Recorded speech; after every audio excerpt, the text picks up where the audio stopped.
Chase Thomas podcast. My nephew needs me to record. See, I already hate it. I hate it. All right, hello, and welcome back to another episode of the Chase Thomas podcast from still the aforementioned Chase Thomas coming to you live from Knoxville, Tennessee, Everything School HQ. Joining me from SaturdayDownSouth.com, it's Ethan Stone. Ethan, good evening, sir. How are you?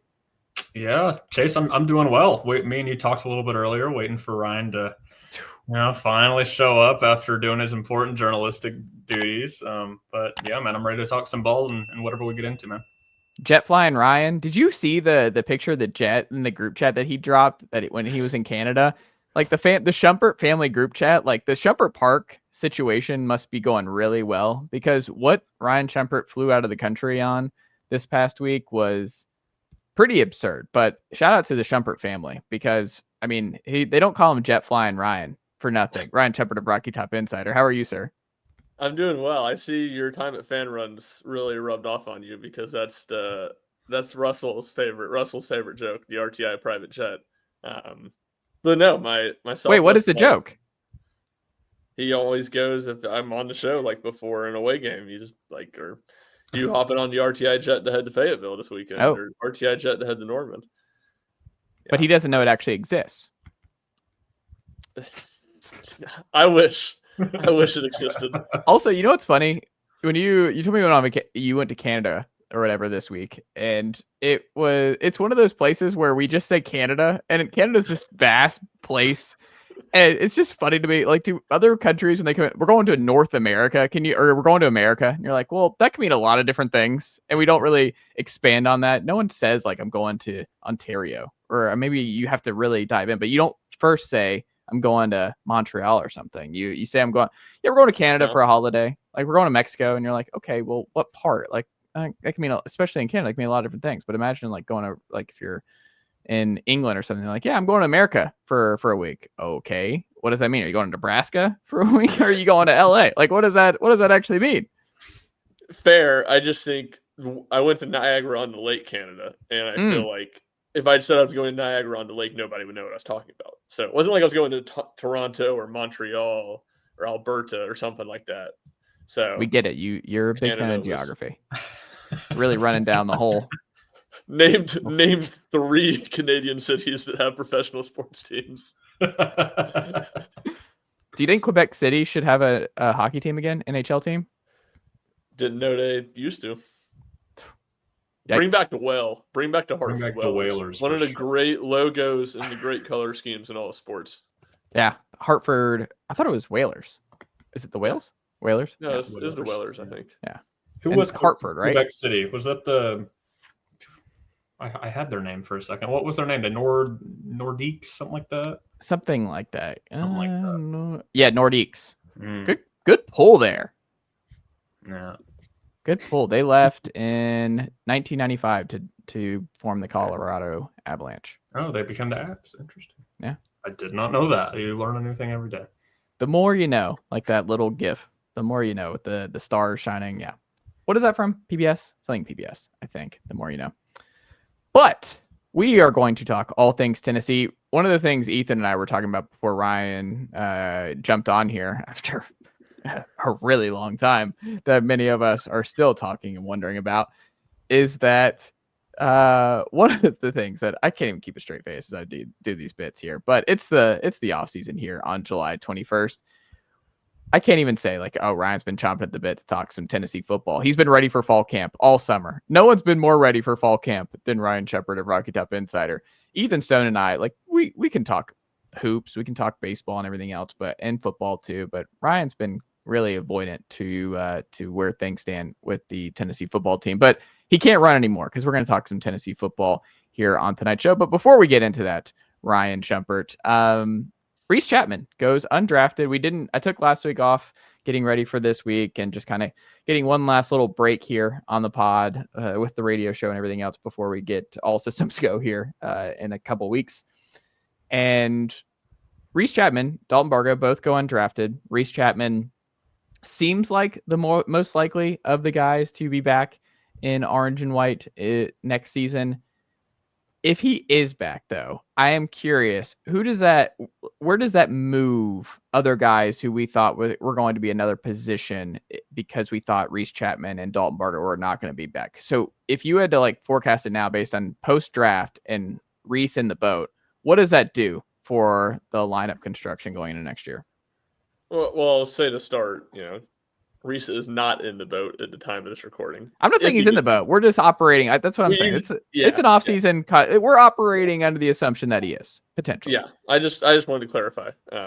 But I think his glove is good. That I think he's staying in right field. If he is back for Tennessee, I think he stays in right field, and Henry Ford moves to left field. So I think that really solidifies what Tennessee's at least corner outfield would look like, and I would contest that Jay Abernathy is the leader as we enter fall practice, the leader to start at center field, and I think you get a little bit of clarity. So I think the DJ Newman decision, who was drafted in the 15th round by the Astros and can play corner outfield spots as well as pitch, Bargo, all that stuff ties together. I kind of think there's a spot for one of them, and like you said, I do think Reese Chapman's the most likely one to be back at this time or to be on Tennessee's team.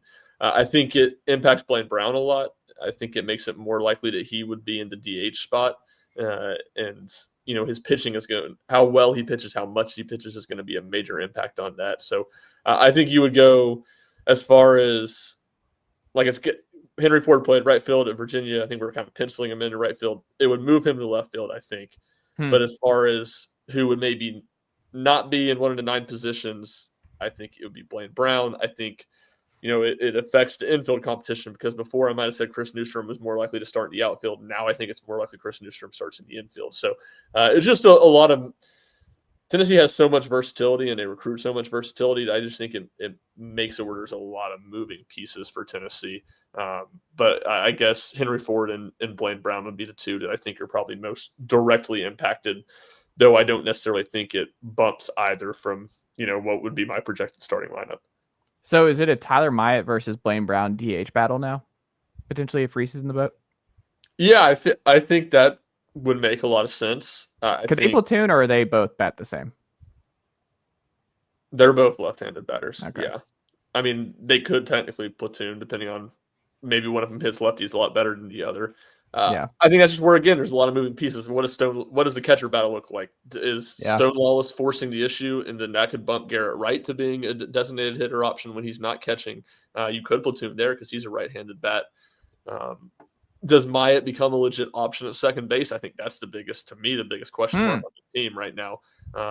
So again, it's with the versatility, there's so many moving pieces, but again, I think Brown, because of the pitching aspect and because he hit at a really high level last year, and Myatt because of kind of the lack of position, those are two guys you kind of center in on at DH at this moment. And again, if Stone Lawless forces their hand and is really good at catcher, I think you would throw Garrett Wright into that mix too.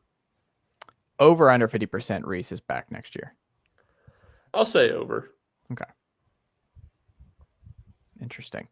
Most intriguing player you didn't think would make it to campus for UT was who? That's a good question. I mean, it's Brandon Arvidson who's on the team. Obviously, he was already on campus. Yeah. I think him, and then I think, almost if it wasn't, let's say Brandon Arvidson went in 4th round, kind of roughly where I thought he would go. He signs. I think I would have said Cameron Appenzeller becomes that most intriguing guy.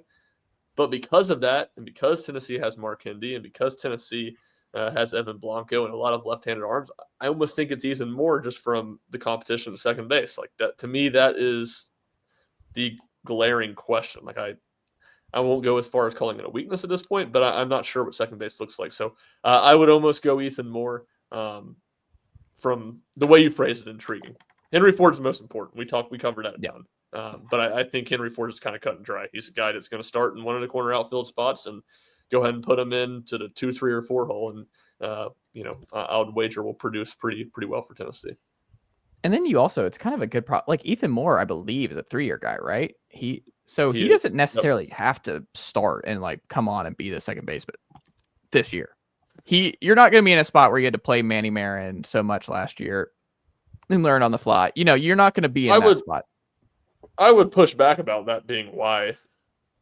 I don't think that had anything to do with Manny Marin playing last year. I think Manny Marin played last year because Tennessee thought he was their best option. I mean, who was behind him really? That you were like, yeah, we have a better, like there was less competition. Yeah, that's my point. You're making it to me. I guess maybe I'm just interpreting what you're saying wrong. Is like since he's a 2-year guy, you kind of had to go with him already. Yeah. Well, I'm saying that there was more of a. I don't know. Maybe they don't operate that way. I was just saying that like 2-year guys, you have more. You just know you have them. It's just different. Like you approach a 3-year guy differently than a 2-year guy. I feel like, but maybe they don't do that. I don't think they do that a ton. I think there's maybe going into the season a sense of urgency to have them like prepared to play.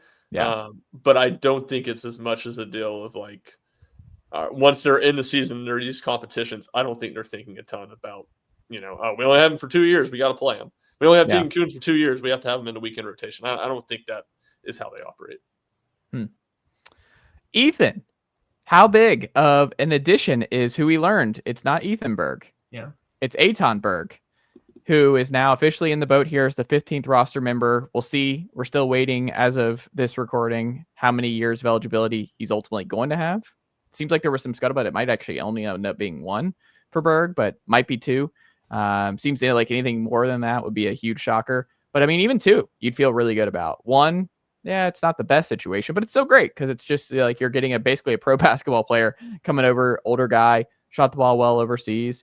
And I don't know, played for a good college basketball player in Jared Harper from Auburn. And I think it's nonetheless like a great flyer and your 15th role man in a position of need at the 2 guard because there's just a lot of uncertainty at that spot. But what do you make of Burg jumping in the boat here, Ethan Stone? And does this change the ceiling or the floor for Tennessee to you at all? I think it's interesting that, obviously Tennessee has added guys late before that have made an impact. Ziegler came in late. Santi obviously came in halfway through the season. He made an impact. And I think Aton, which superior pronunciation of Ethan, in my opinion. I don't know. I might think about changing that. That's pretty sweet. But Ethan, you have to if he has is having a good season, you got to change your Twitter bio to I might have to with the pronunciation guy to Ethan. It might have to happen. This sounds dumb, but there haven't been many professional athletes that have succeeded as Ethans, I guess, as far as me growing up. Not really. But anyway. It'd be funny, we should do a bit where we also call now DeAndre Ayton, DeAndre Ethan. DeAndre Ethan. That would be a good bit. Yeah. I like the bit. I like the idea. But I do think, for what it's worth, I think something people are overlooking is what you just said, Chase, that, the guy's 22 years old and he has, while it may not be NBA and while it's probably going to be different from what college basketball is going to present him, professional experience at 22 where he was, he wasn't just like the bench guy for his team. He was averaging 11 points per game, which was around the 5th, 4th most on the team. Everyone was kind of clumped in that area. Shoots 38% from 3. Chase, something I mentioned to you on Thursday last week that popped out to me when I was watching him. He's just really quick, very quick. He gets a shot up really quick. It's a little unorthodox of a shot, I think, just a little bit. Barnes might want to tinker with that, but as long as it goes in, I don't think as long as it goes in, I don't think it matters too much to what you just said. If it's a little slower, that might, come with a hitch going against SEC defenses and onward, obviously. But I think he's an interesting prospect more so than someone like Masamba just because of that experience. He's already 22 years old. He's already developed his skills as a basketball player. It's just a matter of fitting it in, to Tennessee's flow and what they want him to do, which, something that I said to you, Chase, also on Thursday is I think Amari Abram is probably going to get a lot of the minutes at the 2 guard on this team. And I think Aton's probably going to get a good amount of them right behind him. I think he could be sitting around 15 minutes if what I've seen from him can truly translate the way that obviously we're hoping for it to. And that's a heck of an addition for the last guy that you get on the roster. And because of what I just said, I think that probably raises the floor for Tennessee just because you have more depth at the 2 guard. You have more experience, someone that can handle the ball in case something happens with Gillespie or behind Gillespie. Just, if that were to come up, you have a combo guard that can also move the ball and also move well off the ball while being a good shooter, which will add a lot to Tennessee's offense. I don't know exactly what his role is going to look like. I'm excited to see what it will look like, though, for sure, because he's very intriguing. Yeah, I think too, Ryan, when I was thinking about who is impacted the most, kind of in the vein of the first question, to Ethan's point, like he can dribble. Like I think he's someone who's comfortable. He's a true combo guard. Like he is not going to be a just 2 catch and shoot guy. Like that is not his game at all. I think there's a possibility where he's now, when I was thinking about who's Bishop Boswell is who's going to get challenged the most here, I think, where I think he was in that combo guard role who could have found a bigger role on this year's team. But if Burg comes in ready to play, I just feel like there's an overlap and you're getting better shooting from Burg. I don't know. From the outside looking in, if there is a loser on this development for Tennessee, I feel like it's Boswell because I think there's a lot of crossover between them. And I think Burg might take those minutes. Like if I had to look around on this roster, that would be my gut. Yeah.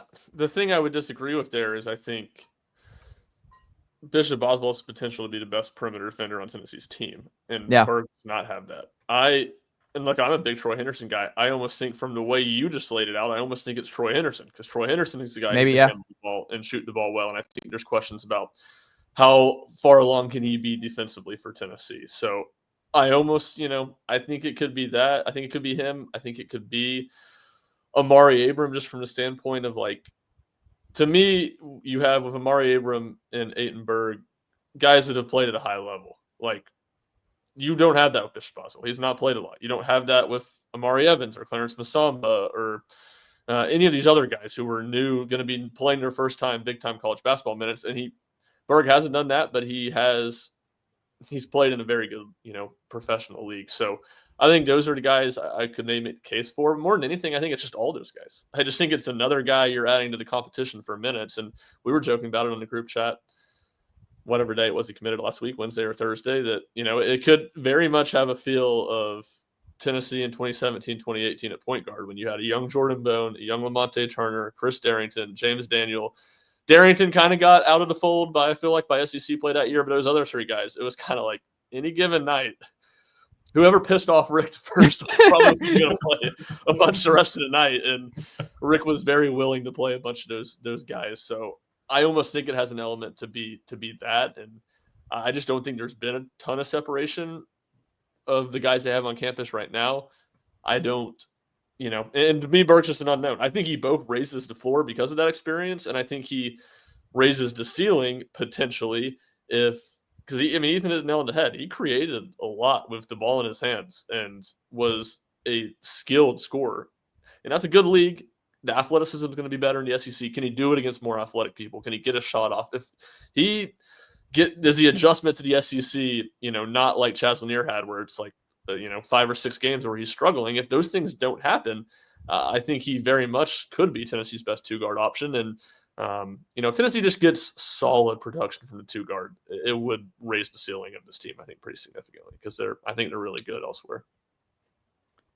I just can't wait for this competition. I've made jokes that I think we're going to get some hockey line shift changes early on. It'd be a great call back to Kim in year 1 for Tennessee if Barnes is doing this, or do it in the exhibition game at least. Like I want like just some full on 5-man shifts and then see what that looks like. Just the overall, because I mean he's just I am serious when it comes to the bigs where like if they're healthy, Barnes is going to like he can keep those guys healthy and it's just like, all right, here's 6 minutes of Felix Akpar and Jalen Carey together. All right, here's Cade Phillips and JP Estrella for 6 minutes. Okay, you thought that was ever? Here's Dwayne Brown, Cade Phillips, and Jalen Carey for 6 minutes. Like, Barnes, I think, I could really have some fun with the big rotation, the Bash brothers he's got inside. But I don't know. The season's going to be fun. It's just going to be a really fun year. I don't think it'll be a lot of full platoon changes, but I bet you'll see 4, 5, and 2 subbed in at the under 16 timeout a lot with Gillespie and Ament staying on the court. Yeah, I think so. Nate Ament, have you heard about him? Pretty good. Pretty good ball player. Doing little to dampen the hype this summer. I'm in on him. Like I know a lot of people are kind of just like not sure about the 5-star number 2 player in the class, but I want to be the first one to say I think Nate Ament could be a player at Tennessee this year. I mean, like, I do kind of want to make fun of you a little bit for that, Chase, as you kind of say that tongue in cheek, but like, I think there is like a healthy skepticism to 5-star freshmen that Tennessee fans have. Yeah. I mean, I'm kind of with you. I think he's different. He's different from, and Kennedy was a really productive player Yep. as a freshman, but even from Kennedy, I think Nate's a different type of cat. I agree. Brian, Vols baseball season review series rolling on. We actually mentioned him at the top here. Manny Marin, how did he fare? What did he get better at over the course of the season? And where did he struggle the most this past year for Tennessee? Yeah, I think what he got better at was just more consistent defensively. You know, he was kind of first thrust into a lot of action. I feel like early in SEC play, kind of around the time Gavin was first starting to deal with the hamstring issue, you know, and he had some defensive miscues. I know it was I think Tennessee's basketball was maybe playing the Sweet 16 game against Kentucky at the same time, but he had a bunch of defensive issues in that game one against Alabama that cost him, and he was a little shaky there. And I think over the course of the year, you kind of saw the quality of defender he is, which is really high, kind of found its level. He was comfortable in his role, comfortable in being out there at third every day, and was really good. I think what he struggled with, what you see like 95% of talented freshmen struggle with, which is hitting the breaking ball, for seeing it for the first time in the SEC. I mean, how many of these talented Tennessee players that you've seen get a lot better year over year? Christian Moore, Blake Burg, Jordan Beck was real bad with it. You know, they just struggled to hit the breaking ball. I think you saw that a lot from him. And there wasn't, you know, a ton of pop. I think that's what you want to see from him, you know, maybe develop more into year two and trying to, you know, I think it's always going to be a struggle for him to keep weight on and really change his body frame. But I definitely think there's, you know, another level of power there that he didn't have as a true freshman. Yeah, I just have no idea what a fair expectation is of him next year. Like, I have no idea how to forecast him and what he needs to be for Tennessee. Yeah, I think, look, right now I think he would be my favorite to be the starter at shortstop. Yeah. So I think you almost, you know, what I want to see from him is him play really good defense and then just have like solid shortstop offensive production. I mean, there are obviously rare cases, you know, Wahiwa Aloy was the player of the year in the conference this year, but typically, and Justin LeBron's a heck of an offensive player at Alabama, but typically you don't see starting shortstops, you're prioritizing defense over offense, and you don't see a ton of power from those guys. And I think that's kind of, I want him to see him take a step up in what he can produce offensively from an on-base percentage standpoint. And like I said, I'm not expecting some massive power jump, but can he flirt with double-digit home runs? Can he be a guy that can run into one every couple weekends in SEC play and then play really good defense? That would be my expectation or hope, or, you know, however you want to phrase it. Yeah, I don't know. He's like, it wouldn't surprise me if Manny Marin's a star for Tennessee next year. It also wouldn't surprise me if he's just a solid player. Like, he's okay. Like, he's fine. I don't know. I think he's like a high floor guy. I think Manny Marin, you feel pretty comfortable with if he's your everyday shortstop. I just don't know if he's going to get to the level that a lot of people are hoping he's going to get at 2 years. If he's a 3-year guy, I'd buy a lot of year 3 stock of Manny Marin at Tennessee, but he's a 2-year guy, unfortunately. I don't know. Yeah, I think that's fair. He definitely, I feel like he has a wider range of, you know, how good he can be. Not because you're right, I do think his floor is relatively high because he's good defensively up the middle. But I do think there's a pretty big gap in, you know, what the baseline expectation versus what he could potentially be. Ethan, were you surprised to see Tennessee at number 9 in the SEC preseason media poll last week? And do you think that's too low for Tennessee right now? I don't think I was necessarily surprised. I think it's close to where I'd have him. I think I'd have him one spot up. I'd have him over A&M.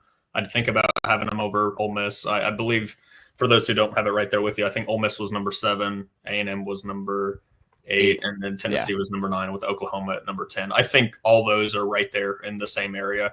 And then was it South Carolina at 5 and Florida at number 6? And I think all those teams you can kind of lump into a similar tier. 5 through 11 in the SEC. Honestly, 5 through 12, if you really want to count Vanderbilt, and maybe even Auburn after that. So we can go to 13, could be in a similar boat together. So it's kind of tough. I wouldn't really be surprised with. I mean, I'd be surprised with some of them, but just about any jumble of connections that you make in that range, or any rankings you make in that range. Like I said, me personally, I think Tennessee is going to be a 9-3 team this season. I think Florida and Oklahoma games are the two to circle. I haven't changed on that. And if Tennessee finished at 9-3, I think they'd be around number 8 in the rankings. I think Texas A&M, who is a team ahead of them in the SEC media poll, has a tougher schedule. I think Ole Miss is probably going to be pretty tough as well. I think it's similar. They have to go to Georgia. They have to play LSU. They have to play Florida like Tennessee. They have to play Oklahoma like Tennessee. They have to play South Carolina, which they're probably going to be pretty good this season. I think Lenora Sellers is if not one of the best quarterbacks in the SEC this season. So I'm very excited for this year in particular, just because, like I said, I think there's like a pretty fair top 4. You can say LSU, Texas, Georgia, and Alabama are like the tier 1 guys. And then, like I've rambled on about, I think tier 2, it could be anyone. You can make an argument that Florida could be that number 5. You can make an argument to me legitimately that Oklahoma could be that number 5 with John Mateer coming in and Ben Arbuckle on it and his system kind of translating to the SEC, see how that works out. But I think it's fair. Do you think it's fair? Do you think it's too high? Do you think they're way lower, or where do you stand? I think it's way. So here's the problem. I think you can make some picks ahead of them. Like, I don't have Tennessee making the playoff this year. Like, I don't think Tennessee is going to be one of the 4 best teams in the SEC this year. However, the combination of Tennessee's high floor and easy schedule, I saw someone simulation. I think it was Stats of War who simulated all the different FBS seasons 10,000 times in his model, and Tennessee averaged 8.2 wins in his model this year, which is right where they were in 23, where Joe Milton won 8 games in the regular season, and then 9th game in their bowl win over Clemson, or no, who was it? Iowa. Iowa, yeah. And I think they might even have a higher floor than that. I still think there's a chance the offense is better than what you saw in 23 for Tennessee. What's not going to happen is Florida, who has a absolutely ridiculous arduous schedule. I'm still bullish on Florida, but you can't have South Carolina, Florida, Ole Miss, and Texas A&M with their schedules and their volatility all ahead of Tennessee. Like, Tennessee is a much safer bet than a couple of them. Like, I would be floored if all 4 of those teams finished ahead of Tennessee. I think you could even throw LSU in this mix, because LSU is sneaky, very transfer portal heavy this cycle. And we'll see how that ultimately works. Like, they had to refill their wide receiver room, their defensive line, their edge spots with a Florida edge and then a Florida State edge. Are their new guys. Like, Harold Perkins has never really put it all together. Like, Brian Kelly is pretty solid for 9 to 10 wins, but there's a lot of pressure on them this year. And we know how they are in the opener, and you're getting Clemson there, and you lose there early, you lose at Florida, and then things get pretty dicey in a hurry. So to me, the only safe picks are 1 through 3 in Bama, Georgia, and Texas. Like, I would be pretty floored if those 3 were not your top 3 in the SEC in some order. I'm bullish on Alabama of the 3. I think they're going to be the best team in the SEC this year, but Tennessee is not going to finish 9th in this conference. Like, they're not going to be a back half team with this schedule, and Heupel has won 19 games with below average quarterback play. I think it's just a huge overreaction from SEC media, and national media continues to overreact to the departure of Nico Iamaleava. Like, it's just the numbers are telling a different story. The numbers are begging you. You drop 1 win when he left in the spring. Like, if you get average to above average quarterback play, you will walk into 9-3, and you're going to be in the top half of the conference. Like, I would be very surprised if this team can go 10-2, make the CFB, but I also think they have a much safer floor than where they're getting credit for it. I think what happens in these rankings, and it's especially magnified now with the 16-team conference and the 8-game conference schedule, people are just ranking who they think the best teams are. And yeah, like, not that I necessarily feel like Tennessee's for sure the 9th best team, but like, I kind of look at it 5 to 10 and 11. I'm like, I think all those teams are relatively similar. I can see it unfolding in any number of ways. But it's to your point, Chase. Florida's got a gauntlet. Oklahoma has a gauntlet. South Carolina has a hard schedule, and Tennessee has a really easy schedule. So I think people, when they do those rankings, they just rank, here's who I think the best teams are. This is, if all these teams were playing on a neutral site, who would I pick to win 1 through 16? I don't think any of these people, and I didn't vote, so maybe these people take it a lot more seriously than me. I don't think any of these people are drawing up all 16 team schedules and their 8 conference games and are going through game by game and predicting who's going to win every one and then seeing where the chips fall and what the actual rankings are. I think it's just a lot more, vibes of who they think is going to be better. I think that discounts Tennessee because of how easy their schedule is. I think he's exactly right because of the Texas A&M thing. I mean, if you put Tennessee and Texas A&M, they have similar questions just about all over the board. They have similar, honestly, kind of circumstances. They're going to have better defenses than offense. Their quarterback has a bit of question marks. Their offense in general went through a huge change, and Texas A&M has a considerably harder schedule than Tennessee does. So everything you guys just said, Tennessee logically should be ahead in those, and Ole Miss is probably in a similar boat, like I said, but I think Ole Miss and Tennessee's schedules are honestly pretty similar.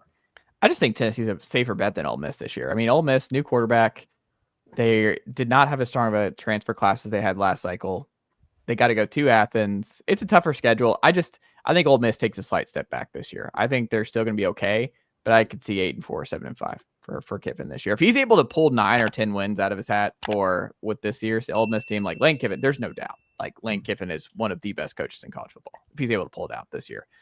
Austin Simmons has, and look, I'm not trying to say he's going to be like Joe Milton in 2023 because I'd be very surprised if he's not better. But he has a little bit of the Joe Milton in 2023 vibes of where like Joe Milton was good against Clemson. And there were some big moments, and Austin Simmons had the one phenomenal drive against Georgia where it's just like such a small sample size and people are, I think, inflating expectations a little bit because of that. He's also super young. I think he arrived at campus early. Like I think what people are assuming because he sat and waited for a while that he's like a 20 year. He's 19, I think, because I think he got to Ole Miss at like 17. I think he graduated early or something.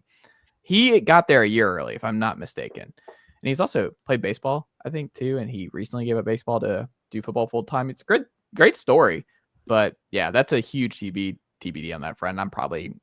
I'm not bullish on Ole Miss in terms of being better than Tennessee this year, and I wouldn't put them ahead of Tennessee. Ryan, your most underrated Rick Barnes era guard is who? I'm excited to get you and Ethan's take on this. Santiago Vescovi. Oh, yeah. Is that your call too, Ethan? He was one of mine. It was Santi and Lamonte, but I think Lamonte's pretty well graded, honestly. I think people just kind of forget about him because he had the injury in the last season. Like when you're thinking of Tennessee guards, it took me a while to get to Lamonte, and I think that's why. And that's not because Lamonte isn't amazing. It's just because you kind of forget about him because he had a forgettable last season by nature of injury. But Santi was one of them I was wrestling with for sure. So I think that's a good pick. Okay. Yeah. Make the case, Ryan. Yeah. I mean, my thing, look, I think for one, everybody remembers his last season. Like, I think people forget about Lamonte's last season. I think if you ask the average Tennessee fan, they would forget that he was even on that team because it was so early in the year when he got hurt. Whereas Santi was on one of the best teams in program history and did not shoot well. He did a lot of other things well, but he was not the same offensive player that he'd been the last 2 years. And that's what I would go to. Like, he was with when Zakai went down, by far, even with Zakai, he was, but when Zakai went down, by far the best player on a Tennessee team that made the Sweet 16. Like, bar none, not close. Nobody else was in the same ballpark. And he just doesn't get love like that at all. To me, I thought he was underappreciated in, his first 4 years, even before that disappointing 5th season. I thought he was underappreciated because he was so steady. He was an all-SEC guy twice. He was so much fun with Sakai and Kennedy and the team that won the SEC tournament. One of the more underrated moments, he grabbed that offensive rebound late that sealed the SEC tournament semifinal game against Kentucky when Tennessee went on to win the SEC tournament for the first time. And I think that's kind of an embodiment of Santi. This is a 6'3" South American dude who, when he first got to campus, was overwhelmed by athleticism in the SEC, and he's making tough, gritty plays like that. He was such a headsy, smart player, and a guy that made 100 threes, I think just one season, and then 90-plus threes another season, and did it shooting at a 40% clip. Like, he was a highly, highly effective player for Tennessee, and I just don't really think he gets love. Like, I don't think he got love like that to begin with, and then you throw in the fact that his senior season was disappointing. I think his legacy is not given near the respect that it deserves.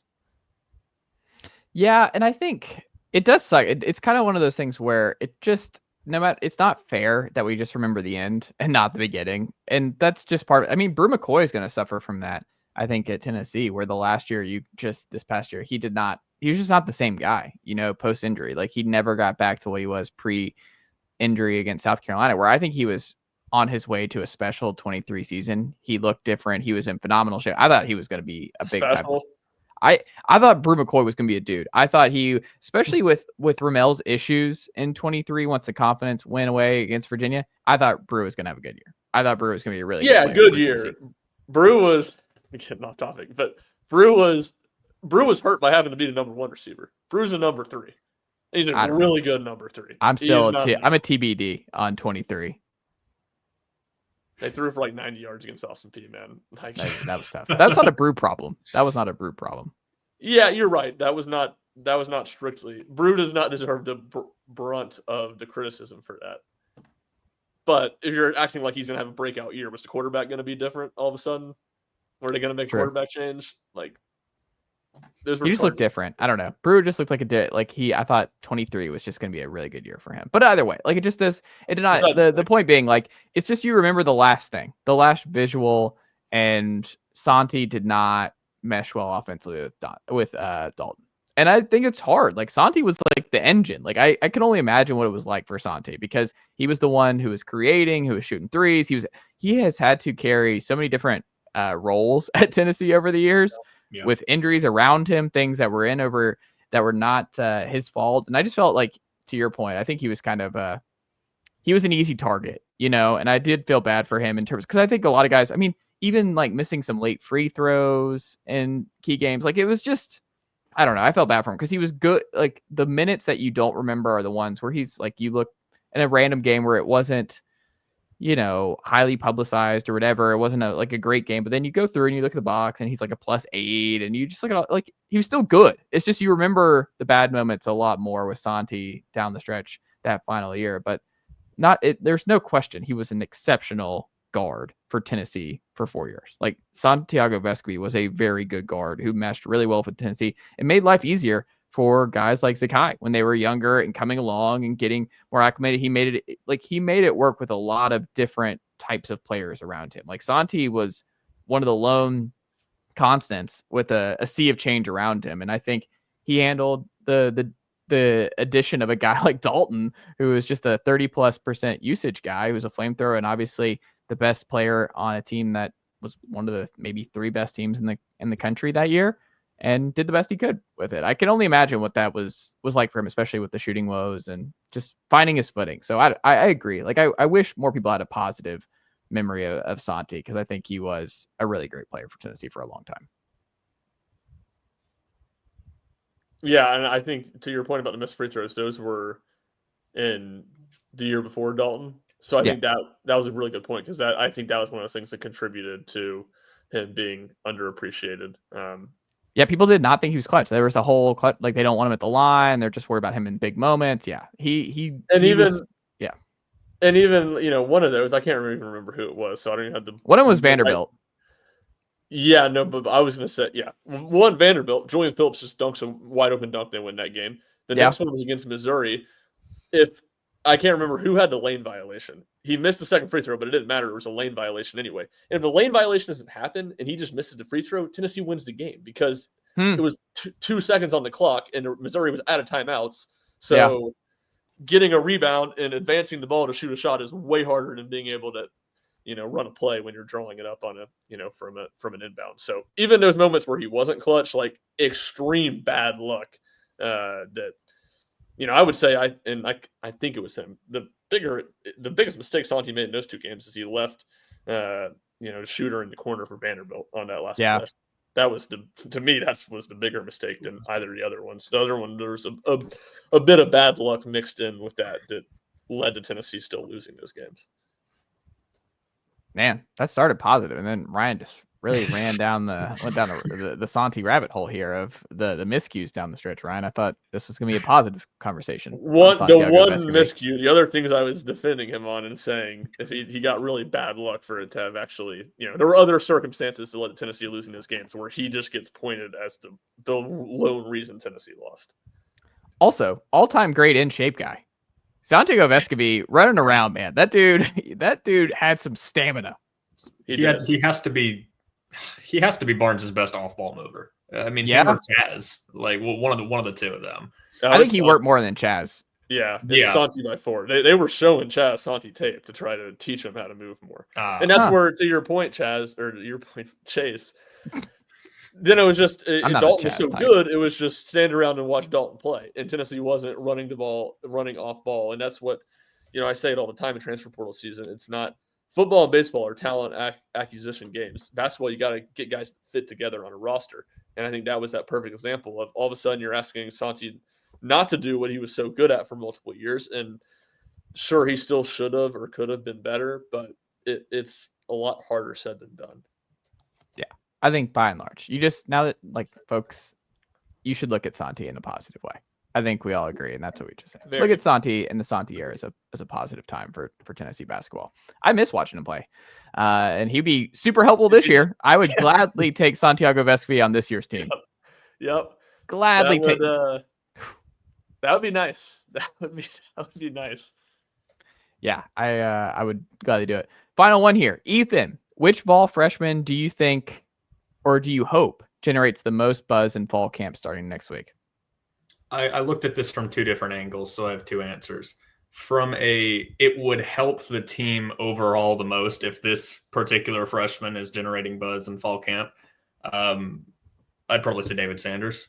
Just because, that'd be fantastic if that, I guess, question mark, if you want to call it a question mark along the offensive line, a freshman, despite being a 5-star, highly touted guy, having him be, and obviously we won't know until we hit the field and we see how they all mesh together against SEC defenses and all that fun stuff. But if he's, if he's generating buzz early, if he's showing that talent and that high ceiling that he has, then obviously that would be a major thing just for the offensive line, like I said. And then kind of a more low-key one, just one that I personally hope will be awesome. And in a similar vein, I guess, is Rodarius Jackson or Travis Smith in the wide receiver room, just to get somebody else to help alongside Brazel and what we assume Mike Matthews will be, and Kitzelman in the receiving game, and just somebody to help Aguilar out, to use their elite athleticism that Tennessee recruited him for, to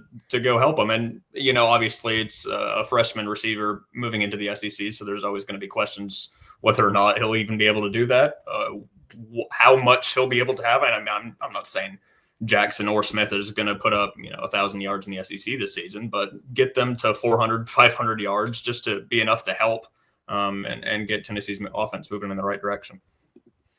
I will say, I will love David Sanders, a great, David Sanders is awesome at camp thing, but I'd also be like, I would immediately go to, what does this mean about Joshua Josephs at Leo? If David Sanders is out here dominating as a true freshman, where it's like, David Sanders has not given up a sack here or any scrimmages thus far. You're like, well, on one hand, that's awesome. Feel really great about the tackle spot this year.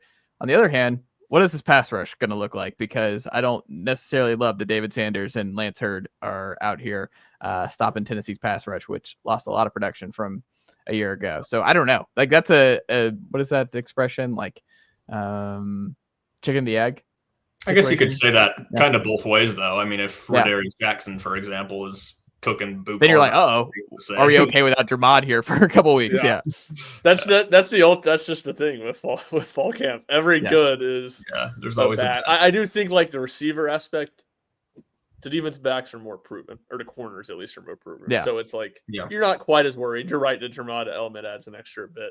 But no, for sure. And I was going to say Travis Smith just because Travis Smith from Atlanta. What high school is he from, Chase? Which one? Travis Smith? Travis Smith. Oh, he's from Westlake High School. From Westlake. I thought it was Westlake, but I wasn't confident enough to let it rip. I think he'd be one. The other one I'd say is Isaiah Campbell.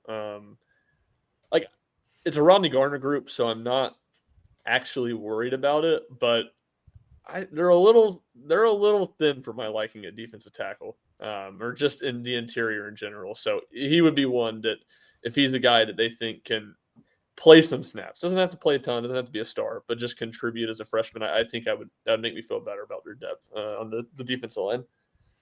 Yeah, I'm really curious how they handle it, because a lot to replace. We'll see where Nathan Robinson is health wise. We'll see where the Josh Snell, the spring transfer interior guy, does he factor into the rotation? How big of a leap does David Hobbs take? Because I think he's going to get a lot of snaps in the interior, obviously. Yep. I wonder if they're going to have to slide somebody outside. And I wonder, because it seems like Isaiah Campbell's more of an interior guy, but he's a late 5-star addition who, by all accounts, I think Bryson Eason was speaking very glowingly about Isaiah Campbell in particular at SEC Media Days last week. But yeah, I kind of wonder just how blocked Isaiah is, because I guess it just depends on the health and the play of the vets in front of him. Because there's 4 vets right now in front of Utley and Campbell on that front. So it's a good problem to have, but I do kind of wonder if those guys are able to have such a good fall camp that they just surpass Robinson and Schnell in that rotation, which would be a great development for Tennessee, because that's rotating a bunch of dudes on the interior. But yeah, Rodney Garner and company, they have options. I'm not worried, but I will be very excited to hear one of those. But I kind of need Jordan Ross, but he's not a freshman. The freshman, to me, I think David Sanders is a great pull, because it's just, if you know that David Sanders, and by all accounts, he's had a great offseason and effort and a great summer, a great spring.